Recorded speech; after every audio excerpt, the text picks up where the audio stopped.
Budget पेश हो गया है, लेकिन इस बजट की बड़ी बातें क्या हैं लगातार आप IBC 24 पर देख पा रहे हैं। इनकम टैक्स की हम बात करें तो इनकम टैक्स पर यह बड़ा ऐलान है। 12 लाख आय पर अब कोई टैक्स नहीं देना होगा।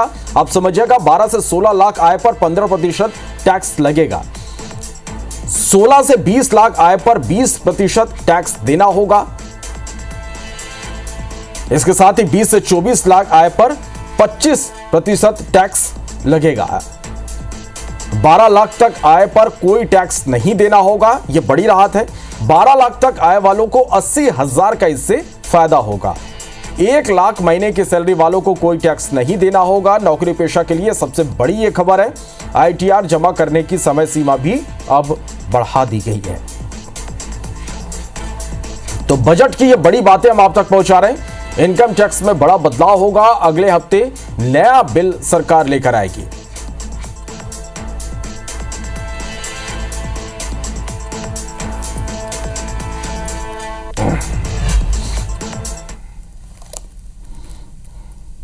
I am now happy to announce that there will be no income tax payable up to income of 12 lakh rupees.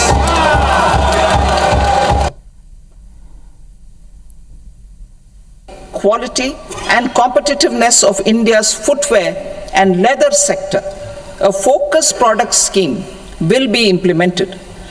The scheme will support design capacity, component manufacturing, and machinery required for production of non-leather quality footwear, besides the support for leather footwear and products. The scheme is expected to facilitate employment for 22 lakh persons, generate over 4 lakh crore rupees, and exports of over 1.1 lakh crore rupees.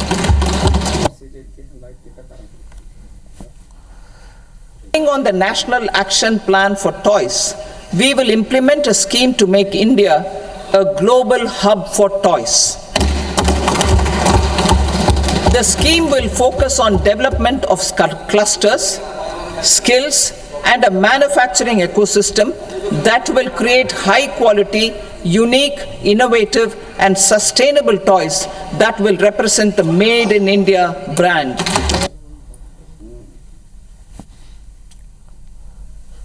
चलिए, तो ये budget की बड़ी बातें लगातार हम आप तक पहुंचा रहे हैं।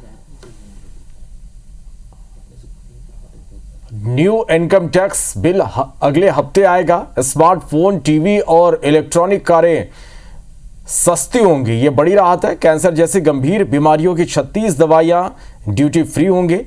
PM आवास योजना पर सरकार का फोकस जारी रहेगा। किसानों के लिए कई बड़ी घोषणाएं। प्रधानमंत्री धन धान्य योजना का ऐलान किया गया है। किसान क्रेडिट कार्ड की लिमिट 3 लाख से बढ़कर अब 5 लाख रुपए कर दी गई है। MSME को अब 10 करोड़ तक का लोन 8 करोड़ तक कर दिया गया। वैश्विक खिलौना केंद्र बनाने की भी अब भारत को योजना है।